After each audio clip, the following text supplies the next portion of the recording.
Assalamu alaikum everyone, welcome back to... Wait, you won't believe where I was. Where were you? Video, it's okay, you can tell us. I was outside of my house. It was terrible. Video, I'm so sorry you had to go through that. Why is being outside your house a bad thing? Well, because there are Muslims everywhere. There is this one crazy Muslim guy inside my house looking at me like he wants to practice Sharia law or something. Just look at him. Look at those crazy Muslim eyes. Wait, that's you. No it's not. Yeah man, it's totally you. Wait, do you have a mirror in your house? Yes, I have a mirror in my house. Is there a chance that you saw yourself in the mirror? No, okay. I look nothing like that, okay? That guy looks nothing like me. Either way, you guys made a video about the Bible and you claimed that Prophet Muhammad was not in the Bible. Can I ask you guys a question? Are you an expert in the Bible? We've watched a lot of David Wood's videos. He's not an expert in Bible. You know that, right? Of course he is. He knows what he's talking about. Look at it. We trust him.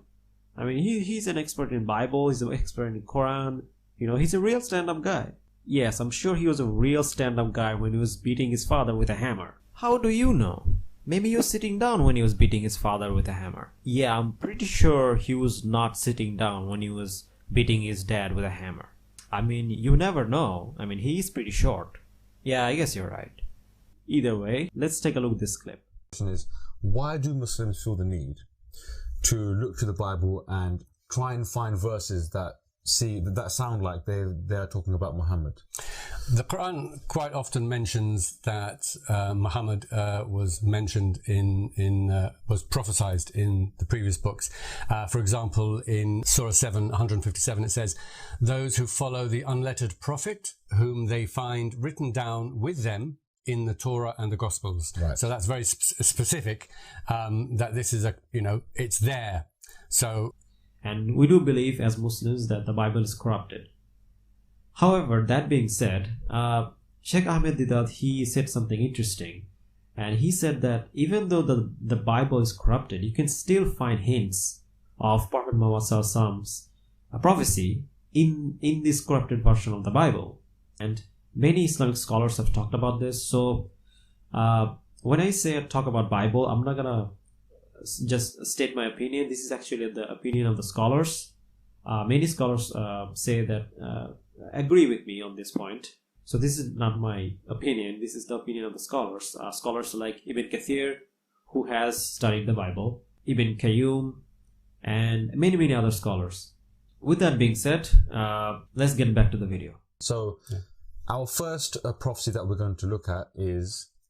It's in Deuteronomy 18:15, and it's probably the main one that they use. It's the number one.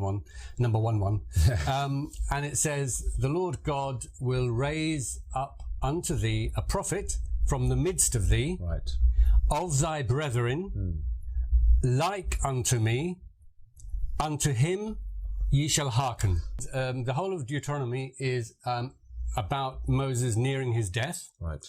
And the Bani Israel are worried about him going, because obviously he's been the lawgiver, he's been their leader, he's been their prophet. They've always looked, to him to communicate with God for them. Yeah. And he's about to go, and so they're worried. Who's going to lead us now? Yeah. Now, there's another mistake here. The whole of Deuteronomy is not about Moses nearing his death. According to most Bible scholars, Deuteronomy chapters 1 to 30 deals with Moses giving speeches to the Israelites, more specifically the young Israelites. In these speeches, he is perfectly well, and in the later chapters like 31 to 34, it deals with Moses dying and a new leadership, with chapters like Song of Moses. You can read about this in Bible scholar Walter Brueggemann's Old Testament commentary. You can also check this out in BibleStudy.com, where they basically summarize the whole thing, the whole of Deuteronomy based on chapters. So now that it's obvious you guys have no idea what the hell you're talking about, you probably didn't even do any research. So regardless, let's get back to the video. So in that straight away, you can see that it's actually talking about someone who's going to come straight away. It's not, it's really a stretch of the imagination to say that this is referring to someone who's going to come 2,000 years later, because that's no use to the people there and then who are worried about who's going to lead them. But a lot of Muslims say he will be. He says here that of thy brethren like unto me. So Moses is saying here that the person who will follow me will be like me. And a lot of Muslims say, well, this can't be Jesus, because Jesus was born of a virgin birth. He did not have a wife. He didn't get married. Muhammad was born of a natural birth. He had a wife. He got married. He had kids. All that kind of stuff. He led an army. Yeah, he was a political leader. He was a religious leader. So my question is, why is that not Muhammad then? Okay, well, I agree that it's not like Jesus, and I think Muslims are right to say that Muhammad is more like Moses than Jesus. Compared to, yeah. However, actually, it's the Jews who have got it right, in my opinion, because they say that it's Joshua. Right. And Joshua was, in fact, the one who succeeded Moses. Right. And if you look at Deuteronomy and in the book of Joshua, you will see that it's clearly talking about Joshua, and or he fulfills all those things. In fact, he's more like Moses than Muhammad is. Now, this is a straw man argument and a complete misinterpretation of what Deuteronomy chapter 18 is actually talking about. So I did some research into this, and I found out that the original Hebrew word-for-word translation of Deuteronomy chapter 18, after reading it carefully, it becomes quite obvious that God is actually giving us a prophecy about three different people here. Number one, it's talking about a prophet from the Israelites. It could be Jesus, Joshua, since they are both Jews and they are from the Israelites. Number two, it's talking about a prophet that will come from the Gentiles or someone outside of the Israelites. This is Prophet Muhammad Sallallahu Alaihi Wasallam, because he is the only prophet who came to the Gentiles or who came from outside of the Israelites. Number three, then last but not least, it talks about a false prophet. And I think this is talking about the Antichrist or the Dajjal. I could be wrong. But because we know from Islamic sources that the previous prophets also warned their people about the coming of the Dajjal, so I think it could be Dajjal or any of the false prophets that have come after Prophet Muhammad Sallallahu Alaihi Wasallam. So let's read from chapter 1850 to 1822 of Deuteronomy, so this becomes clear. Again, I'll be reading the original Hebrew to English word-for-word translation, just so you know that there's no bullshit or bullshit translation here. This is not New James or King James translation. This is the original Hebrew word-for-word Bible. So if you want to read this, I'll leave a link in the description. You can check it out. So Deuteronomy 8:15, it reads, "The Lord thy God will raise up unto thee a prophet from the midst of thee, of thy brethren, like unto me, unto him ye shall hearken." Now the original Hebrew word-for-word translation goes something like this: prophet, Nebiah, book, from within you. Sorry if I'm butchering the the Hebrew here. Makaik, so prophet from within you, from brothers of you like me, he shall raise up for you Yahweh, Elohim of you, to him you shall listen. Now, if you don't carefully notice the language, but the verse actually is talking about two people, not one.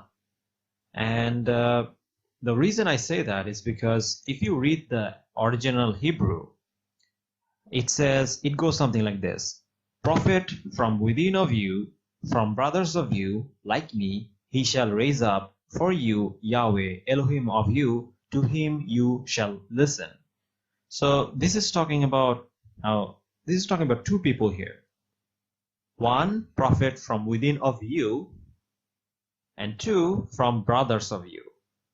Because from brothers of you cannot be a reference to the Israelites, because from within of you is already mentioned.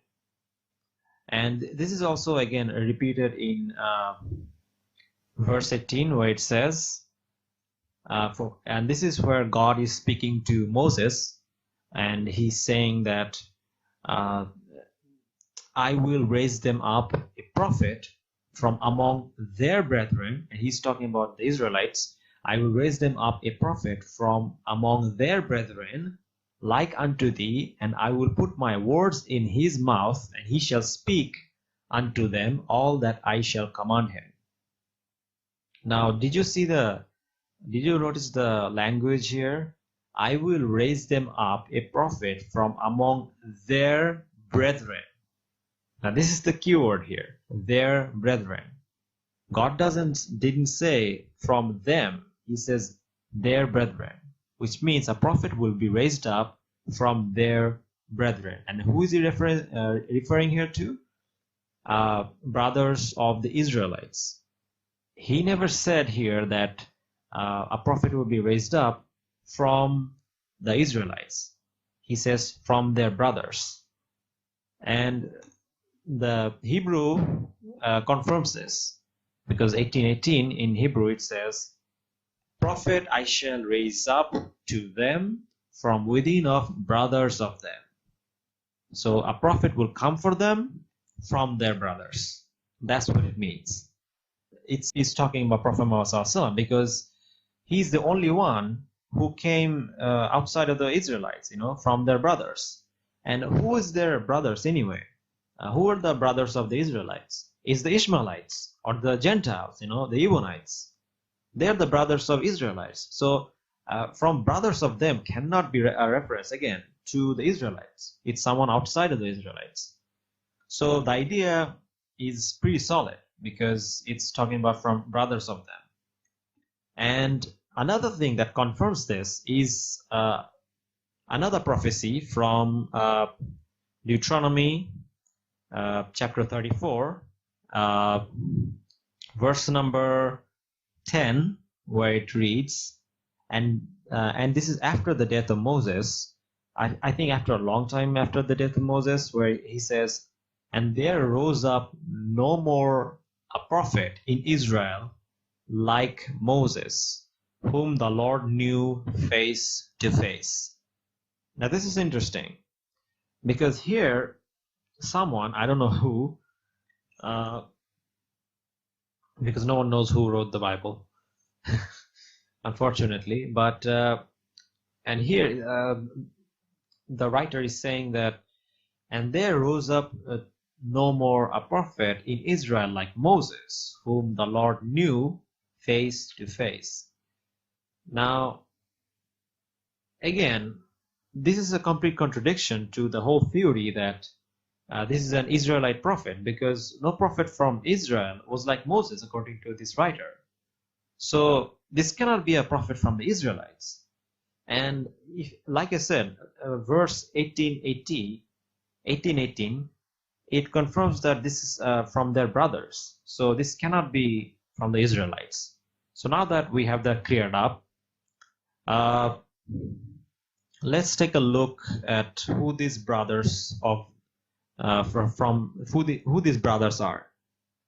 So if we read, and by the way, I'm not the only one who thinks this. Many Jewish scholars also agree with me.